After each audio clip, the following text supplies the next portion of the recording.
Hi, question number 10. Let's get into it. So, 30 students from School A and 30 students from School B took part in a maths challenge.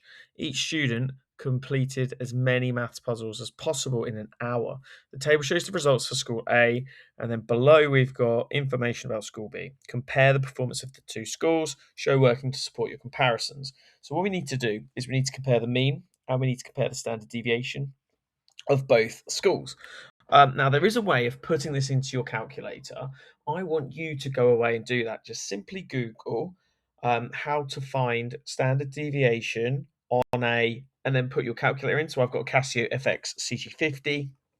Some will have a class whiz, some will have a CG100, but there is a way of doing it there. But I prefer to just write this out because I want to make sure that I'm getting all of my marks for working. I don't know how it works in core maths and whether they're going to take marks away.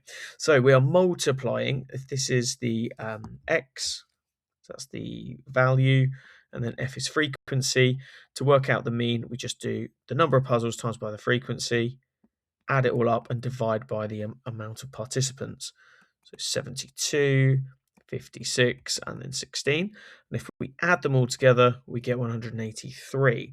Now, for School A, the mean is going to be 183 over 30, which is very nicely 6.1.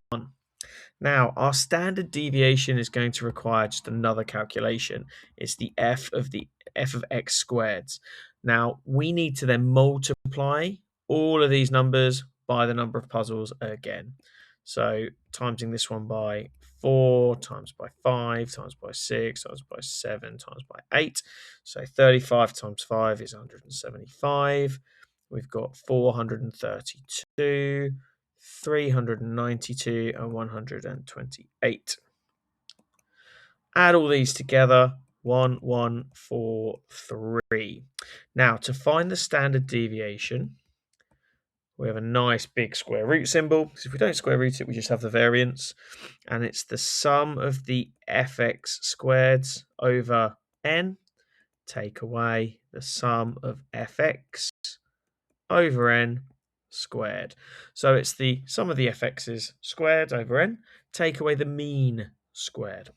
So if we put that in to our calculators like this, 1143 over 30, take away 183 over 30 squared, and that gives me on my calculator root 89 over 10, which is 0.9434.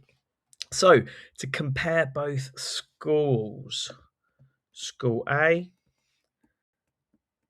had a higher mean, so they did better overall. I've gone off the page, but you know what I'm saying.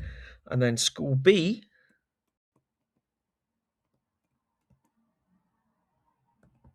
were more consistent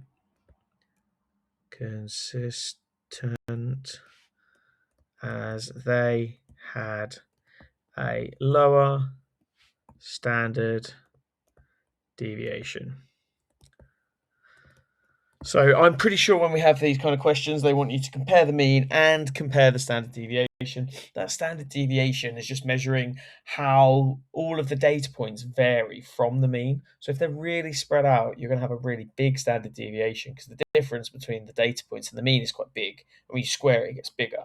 The reason why it gets squared is because if you have a difference of 5 and a difference of -5, they cancel out to 0. But if you square them, add them together and square root them, you get root 50. So sorry if that's gone a bit too far with it. That's the end of the paper. That's all of paper 1 content done. I promise I'll try and get paper 2 done as soon as possible. I've got a week sort of to do it because I think your paper 2 is in a week's time if you're doing the 2026 paper. If you're in 2027, 2028, or even 2050, that'd be cool, wouldn't it, if you were watching these videos? But all the best for your exams, and I'll see you next time.